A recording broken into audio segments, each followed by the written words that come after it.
ઢાબામાં અને રેસ્ટોરન્ટમાં બેવનો ટેસ્ટ બહુ અલગ હોય અને સ્ટાઇલ બી અલગ હોય. એટલે એ રીતે આપણે સબ્જી બનાવશું. ને લચ્છા પરાઠા, રેગ્યુલર પરાઠા હોય, લચ્છા પરાઠાનો ખ્યાલ છે ને, આમ લેયર આમ ખુલે ત્યારે એક લેયર હોય, લચ્છો થતો હોય, એકદમ ક્રિસ્પી હોય.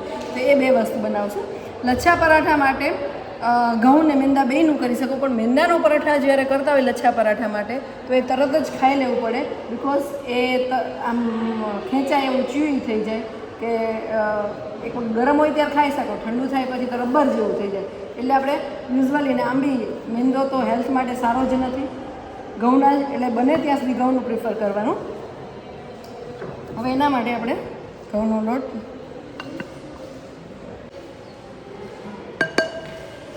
મેં એ દિવસે તમને વાત કરી હતી કે આપણે તેલના મોણથી પહેલાં મોઈ લેવાનું. ડાયરેક્ટ ઘણા પરોઠા માટે કે રોટલી માટે બાંધતા હોય ને તો સીધું પાણી ને તેલ ને બધું જોડે મિક્સ કરી દઈએ, એવું નહીં કરવાનું. અને લચ્છા પરાઠા આપણે લચ્છા જેવું કરવાનું છે તો થોડું ક્રિસ્પી, તો થોડું તેલનું મોણ સરખું નાખવાનું, મીઠું નાખવાનું. હવે પાણી નાખતા પહેલાં એને એકદમ મોઈ લેવાનું. એટલું મોવાનું કે તમારો જે આ લોટનો કલર હોય ને એ લોટનો કલર એ ફરક પડી જાય.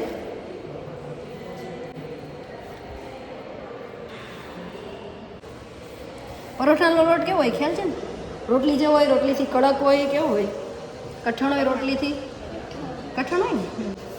અને મેં ત્યારે તમને વાત કરી હતી કે આપણે લોટ બાંધીએ પછી એને રેસ્ટ કરવા રાખવાનો હોય 20 મિનિટ માટે કે 25 મિનિટ માટે, એટલીસ્ટ 20 મિનિટ માટે. એનું રીઝન મેં તમને કીધું હતું કે આપણે રેસ્ટ શું કામ આપવાનો લોટને, ગ્લુકોઝ નહીં. જે આમાં હોય ને ડાયાબિટીસવાળાને ઘઉંને એની ના પાડતા હોય, બિકોઝ ગ્લુટન એટલે શુગર જ કહેવાય. આપણે જે કોમ્પ્લેક્સ શુગર તમે ભણશો ત્યારે આવતું હશે, સાયન્સવાળાને તો ખ્યાલ હશે. તો એ ગ્લુટેન રિલીઝ થાય. એટલે જેટલું મેં ત્યારે બી વાત કરી હતી કે આપણે જ્યારે લોટ બાંધતા હોય, આ તો બરાબર, પણ તમે કદાચ યુટ્યુબમાં બ્રેડનો પાઉનો એનો વિડીયો જોતા હોય ને તો એ લોકો મસળા જ કરે 20 મિનિટ સુધી મસળવાનું હોય, આખું સ્ટ્રેચ થાય અને એનું આખું ટેક્સચર ચેન્જ થઈ જાય ત્યાં સુધી. એનું રીઝન છે કે જેટલું તમે કરશો એટલું ગ્લુટેન રિલીઝ થશે, ગ્લુટેન રિલીઝ થશે એટલું જે બી હશે એ સોફ્ટ થશે. અને આપણે આમાં તેલ નાખ્યું છે એટલે ક્રિસ્પી થશે. તેલ નાખો, બટર નાખો તો ક્રિસ્પી થાય અને સોફ્ટ તો થાય જ જેટલું ગ્લુટેન રિલીઝ થાય એટલું, રાઈટ? તો આટલું જો ખ્યાલ આવ્યો, લોટનો કલર ચેન્જ થઈ ગયો. એ કોઈ બી જેટલો લોટ હોય કોઈ બી લોટના એક કણ તેલથી ટચ કર્યા વગરનો ન રહેવો જોઈએ, તો રિયલ ક્રિસ્પીનેસ આવશે. હવે આપણે પાણીથી લોટ બાંધી લઈએ. જ્યારે પૂણો ને ત્યારે હથેળીનો યુઝ કરવો. આનાથી તમારે પ્રેશર આપવાનું એટલે એનો આખો ફરક પડી જાય. જે પ્રેશર આવે ને એનાથી લોટમાં જે ગુણ આવે એ ફરક પડી જાય. અહીંયાથી નહીં બાંધવાનો લોટ, ઓલવેઝ આનો યુઝ કરવાનો, આવી રીતે.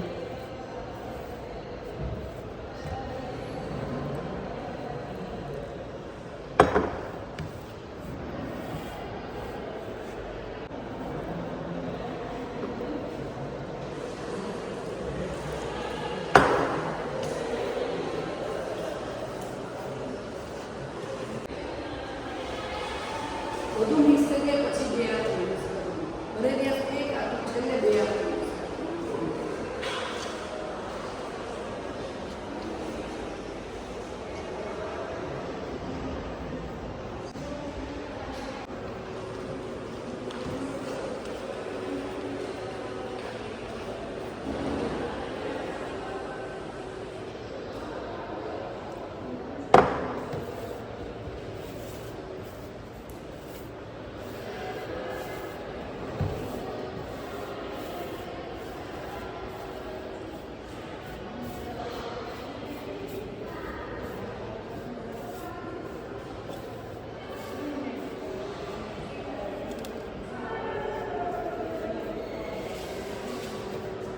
આખો લોટ લૂછીને થાળીમાં ખ્યાલ જ ન આવવો જોઈએ, તમારી કથરોટ કે જે બી વાસણ હોય ને એમાં ખ્યાલ જ ન આવવો જોઈએ કે લોટ બંધાણો છે.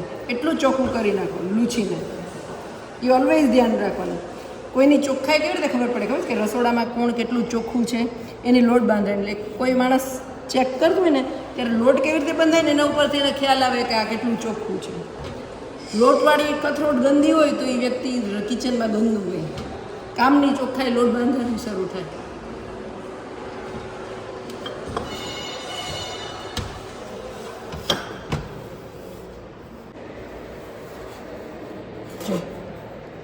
હે ને આવી રીતે ચોખ્ખી કરી દેવાની. હવે આપણે શું કરવાનું, થોડું પાણી રાખવાનું. મેં તમને વાત કરી ને કે આપણે આ પાણીથી આની અંદર ધીરે ધીરે એ એબ્ઝોર્બ કરે ને એને લીધે એનું ગ્લુટેન છે ને એ રિલીઝ થાય.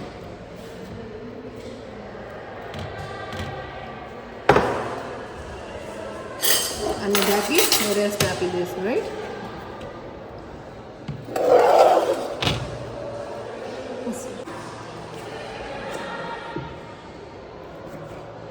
ઓલવેઝ સમારવા માટે ચોપિંગ બોર્ડનો યુઝ કરવાનો, ક્યારેય હાથના નહીં. એના બે રીઝન, એક તો ચોખ્ખું લાગે અને બીજું આપણે અહીંયા ચીરા ન પડે. એટલે ગમે તે વસ્તુ સમારવાની ચોપિંગ બોર્ડની હેબિટ હશે ને તો તમને મરચાં નહીં તો કેવા બળવા માંડ્યા છે ને. રોજ ઘરે એક વસ્તુ ચોપિંગ બોર્ડમાં સમારવાની. મમ્મી સાંજે રસોઈ કરતા મમ્મી તારે શું સમાર, હું સમાર દઉં. એવી રીતે પ્રેક્ટિસ સ્ટાર્ટ કરવાનું. બટેટા, કાંદા, મરચાં, કંઈક તો ટમેટા એવું તો યુઝ થતું છે ને ઘરમાં. બને તો 4 કટ, અધરવાઇઝ 2 કટ. પહેલી સ્ટાર્ટિંગમાં ના ફાવે તો 2 કટથી કરવાનું. Very good, great.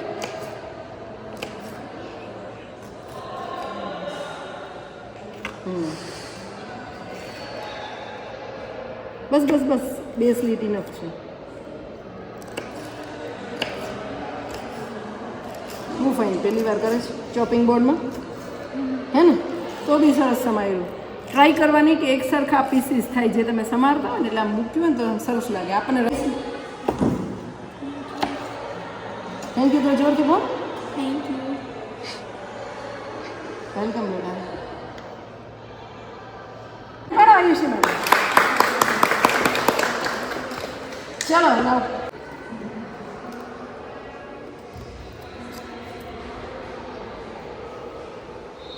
આપણી સામે ફીસ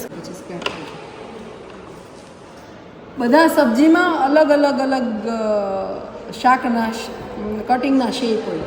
બધા એક જ સરખા શેપ ના હોય કે ઝીણું એટલે ઝીણું જ. પછી આપણે ફ્લાવરનું શાક કરતા હોય ખબર છે ને, મોટું કરીએ, ઝીણું ન કરીએ. કે ઝીણું કરે છે ફ્લાવર, મોટું કરીએ. પછી અમુક આપણે ફ્લાવરના પરોઠા કરતા હોય ત્યારે એમાં ઝીણું સમારવાનું હોય. એટલે હરેક શાકના શેપ અલગ અલગ થતા હોય.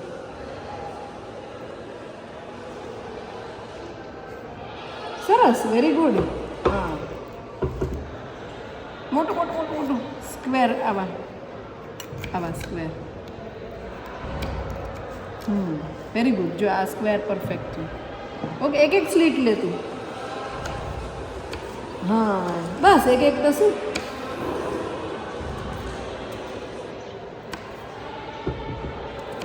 કેટલી મજા આવે કટિંગ કરવાની તો યાર. મારું તો ફેવરેટ કામ શાક સમારવાનું. Very good.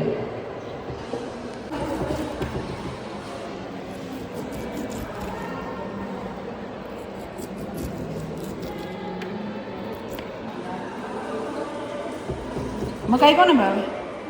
બધાને ભાવે ને. કેવી રીતે ખાવ તમે? કોને જરાય નથી ભાવે?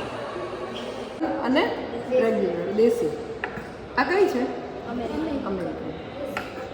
આને શેકીને ન ખાઈ શકાય, એટલું સરસ ન લાગે. કે દેશીને શેકીએ ને આપણે, એ આને બાફીને જ ખાઈ શકાય.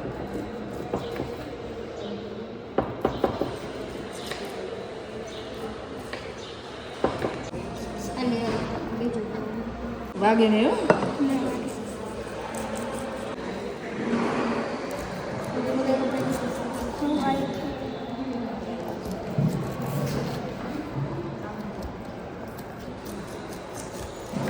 સ્મેલ આવે ને એમાં ને ટમેટા, એટલે આપણે ટમેટા બોઇલ કરીએ છીએ ને કાંદા. એને પૂછીશ કાંદા સ્મોકી ઇફેક્ટ માટે કાંદા શેકી નાખવાના. શેકીને છાલ ઉતારી અને યુઝ કરવાના. તમે જ્યારે કાંદા, ટમેટા, કેપ્સિકમ, મરચાં શેકીને કરો ને ત્યારે આખું એનું ટેસ્ટ છે ને તમને લિટરલી ડિફરન્સ ખ્યાલ આવે. ક્યારેક તમે શાક બનાવો ને ત્યારે શેકેલા કાંદા અને એમનેમ કાંદા, 2 કાંદા કરજો. એ બેમાં તમને ટેસ્ટમાં લિટરલી ખબર પડશે. પણ જ્યારે ઢાબા સ્ટાઇલ હોય ત્યારે આવી રીતે જ કરતા હોય. કારણ કે ઢાબામાં કેવું હોય કે હાઈવે પર ઢાબા હોય તો એમાં એ લોકોને ફટાફટ કરવાનું હોય અને એમાં એ લોકો પ્રિઝર્વ કરેલી હોટલમાં જઈએ તો પ્રિઝર્વ કરેલી ગ્રેવી હોય કે જે ગ્રેવી એ લોકો 6 મહિના અત્યારે ટમેટા અને કાંદા સસ્તા સિઝન હોય ને ત્યારે લોકો ગ્રેવી બનાવી નાખે. પછી આપણે તમને રેસ્ટોરન્ટમાં જાઓ તો સબ્જી ઓર્ડર કરો તો કે 5 ને 7 મિનિટમાં આવી જાય ને એ પહેલાં તો ભૂંગળા ખવાઈ જાય ભૂખ લાગી હોય તો. આપણે ઘરે કરવા બેસીએ તેટલું થાય ફટાફટ.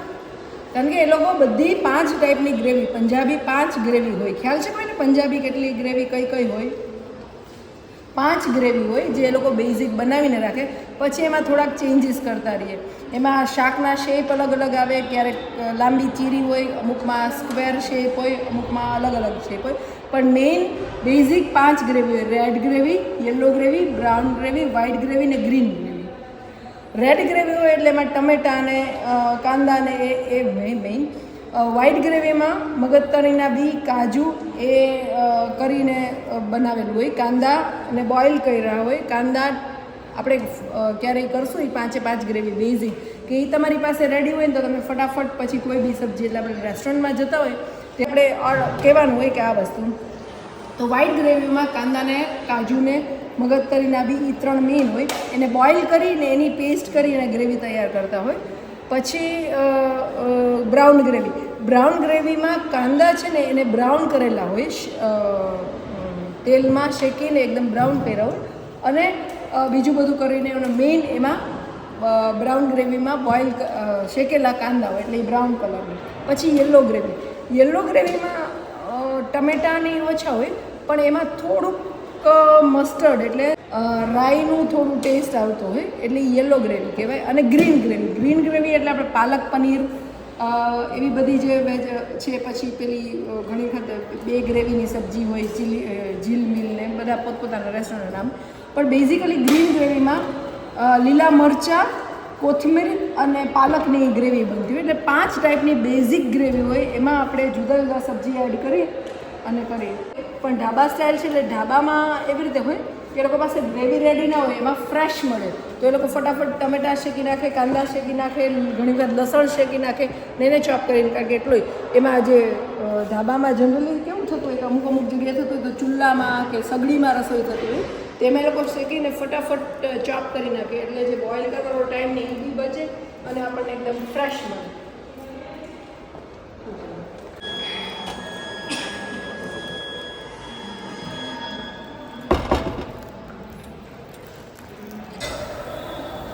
આ શેકાઈ ગયા છે કાંદા, રાઈટ?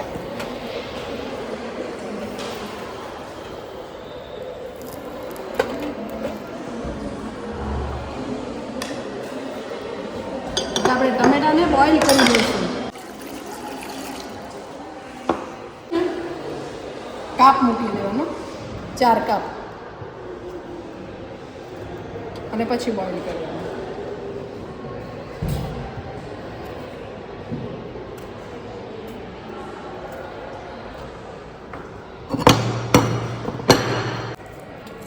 જો આનો કલર ચેન્જ થઈ ગયો હે ને, એકદમ ઇઝીલી છાલ બી નીકળી ગઈ.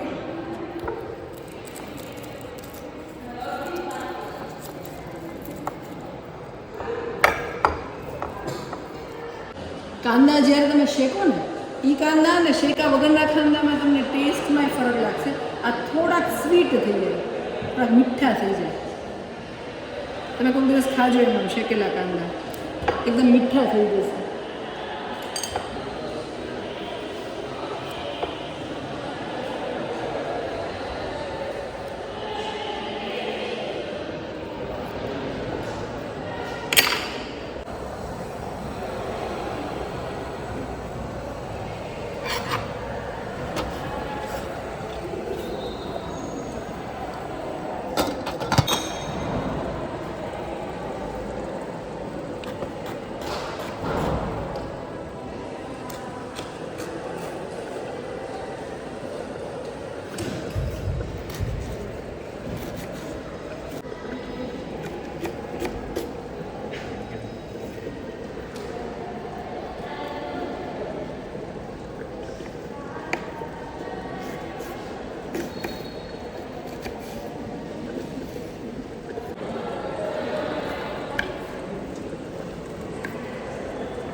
જો આમાં તમે જ્યારે ટમેટા બોઇલ કરતા હોય ને ત્યારે તમે કટ મૂકી હોય ને ત્યાંથી છાલ છૂટી પડે ને તો દેટ મીન્સ કે તમારા ટમેટા બોઇલ થઈ ગયા. હા,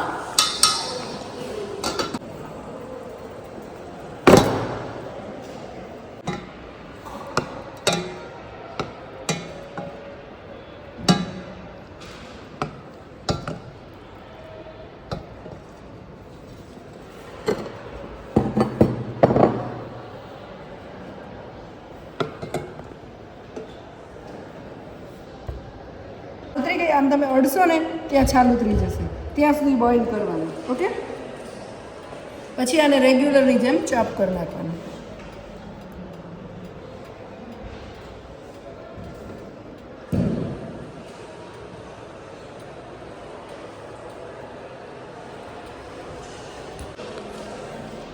ટમેટાની છાલ કાઢી લીધી આપણે.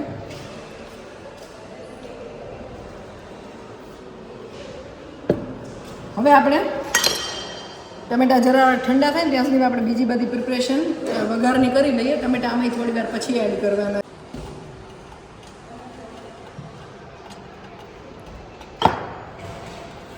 ચારથી 5 ચમચી જેવું તેલ લેવાનું.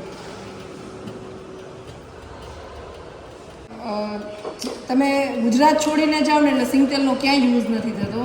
રાજસ્થાન જાઓ તમે ઉપરની સાઈડમાં જાઓ તો ઘી, અને એના પછી ઉપર જાઓ તો તમને સરસવનું તેલ. જો હવે આ તેલ આવી ગયું છે એટલે આપણે લસણની કઢી છે ને, ઝીણું સમારેલું લસણ, લસણની પેસ્ટ નહીં કે ટોચેલું લસણ નહીં, ઝીણું સમારેલું લસણ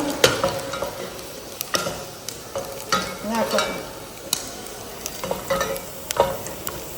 તમે લસણની પેસ્ટ નાખો અને ઝીણું સમારેલું, એમાં બહુ ફરક પડી જાય. બ્રાઉન થાય ત્યાં સુધી પછી અંદર નાખી દેવાના કાંદા.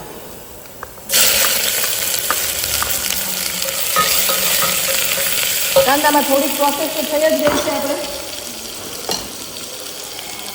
થોડાક લીલા મરચાં,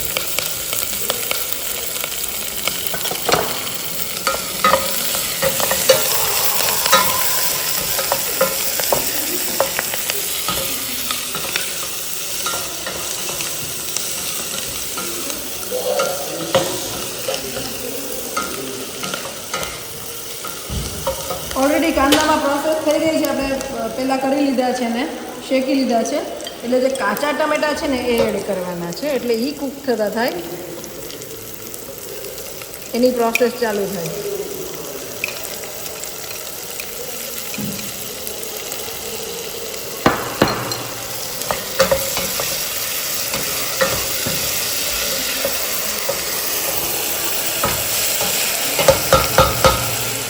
હવે આ બધાને છે ને ચડવા દેવાના એમને ઢાંકીને, એટલે એના ને એના વરાળમાં થઈ જશે.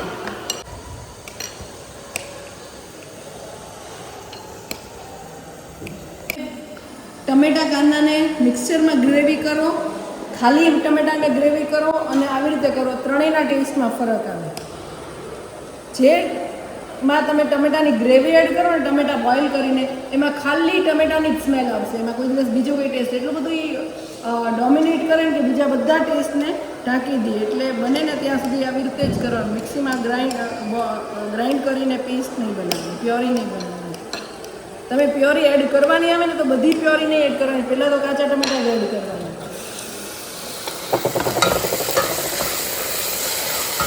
આ એના ને એના પાણીમાં એ ચડે છે. હવે આ સ્ટેજ પર છે ને આપણે મસાલા એડ કરી દઈશું. મીઠું, હળદર,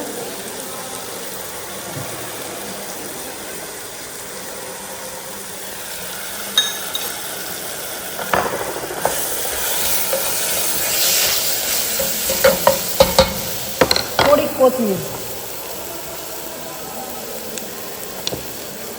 સ્મેલ આવે મસ્ત આવે.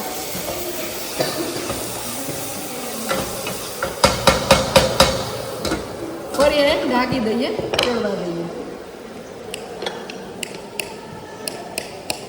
સ્મેલ જતી રહી એટલે કેટલો ટાઈમ થાય મને ખબર છે?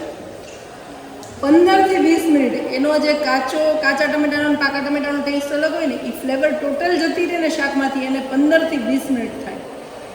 એટલે 15-20 મિનિટ સુધી તમારે એને ચડવા દેવાના, પછી જ એની કાચા ઓલાની સ્મેલ જાય. હવે આ પાકા ટમેટા નાખી દેવા.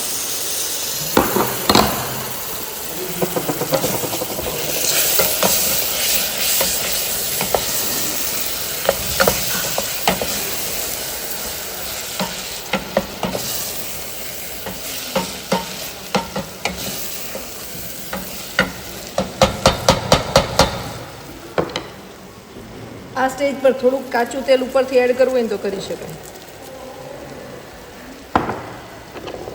આ કાચું છે ને એના કલર ચેન્જ કરે.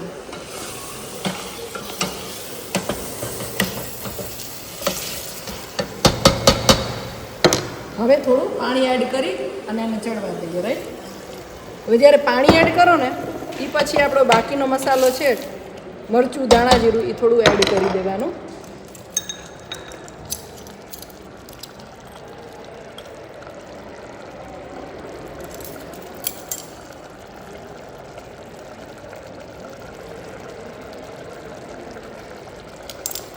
અને કિચન કિંગ મસાલો, એટલે આ બધા મસાલા કાચા ન રહીએ, પાકી જાય.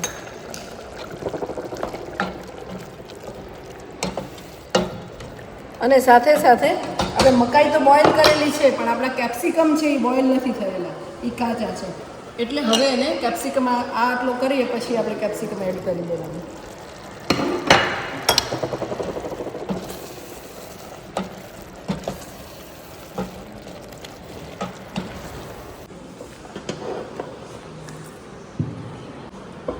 પછી હું નાખવા જો તો કયો મેડમ, 20 મિનિટ નથી એમ કયો. હા તે મેં કીધું એટલે હું તો ખોટું બોલતી હોય, નક્કી નહીં સાચું જ કહું એમ.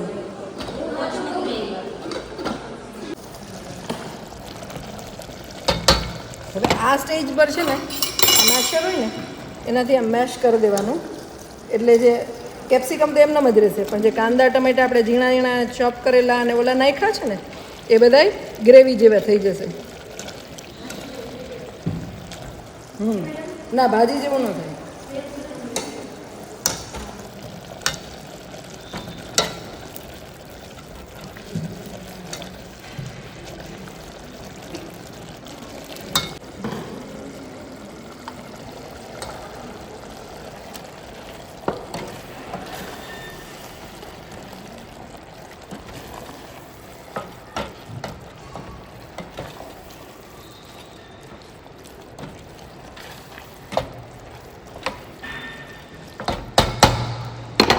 હવે થોડુંક કોર્નના ભાગમાં મીઠું અને મસાલો કરશો ને, હે ને?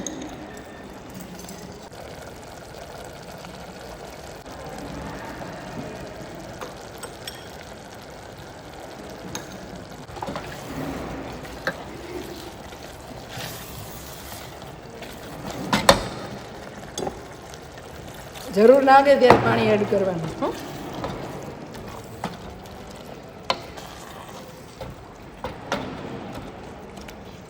કારણ કે પરોઠા હારે ખાવું છે.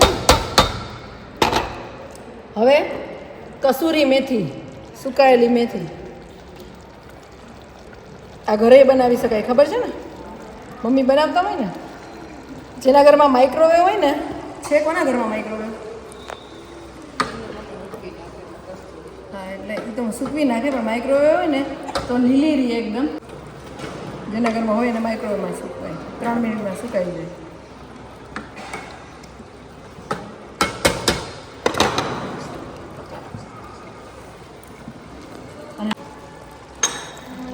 સાવ જરાક હો, તો ચાસણી નો બની જાય શાકની.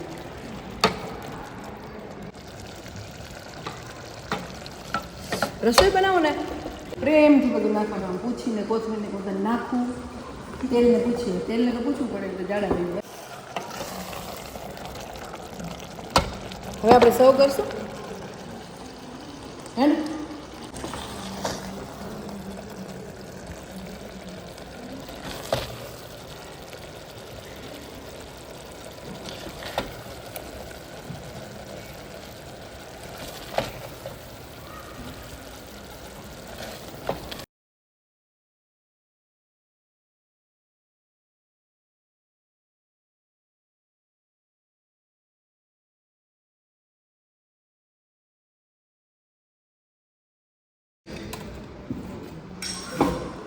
જો હજી એટલો કઠણ છે. આપણે એને લચ્છામાં કરવું છે ને એટલે એક એક લેયર કરવું છે, એટલે આપણે થોડુંક કઠણ જ રાખીએ. રાઈટ.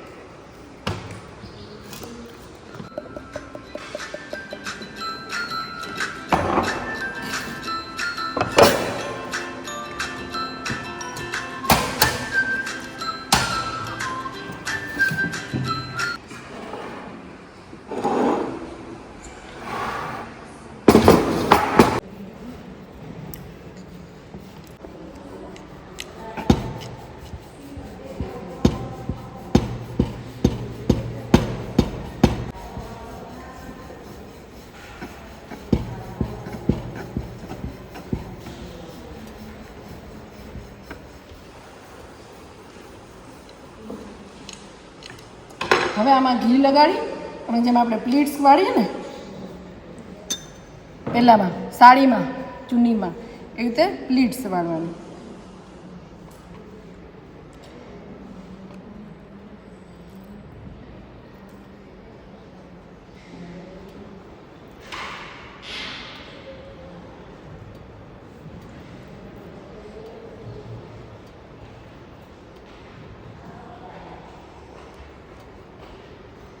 પ્લીટ્સ પડી જાય ને પછી એને આ પ્લીટ્સને રોલ કરી દેવાનું.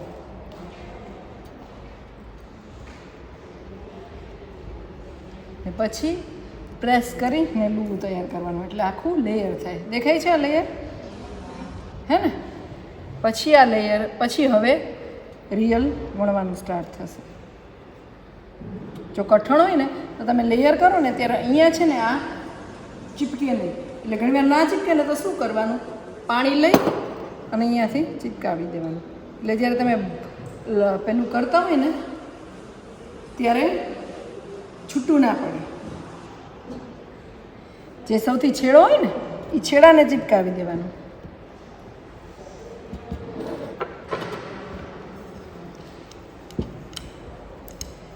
જો તમે આમ વણશો ને તો એ લેયર અલગ દેખાશે. રાઈટ.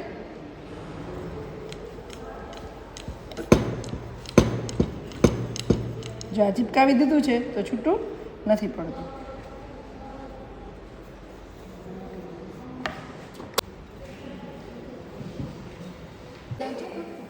હા બસ નાખ પછી.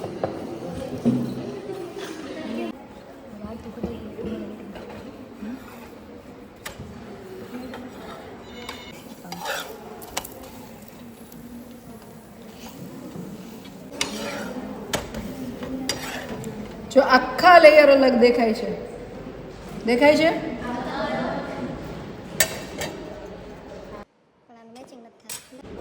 આપણા લચ્છા પરાઠા અને સબ્જી રેડી છે.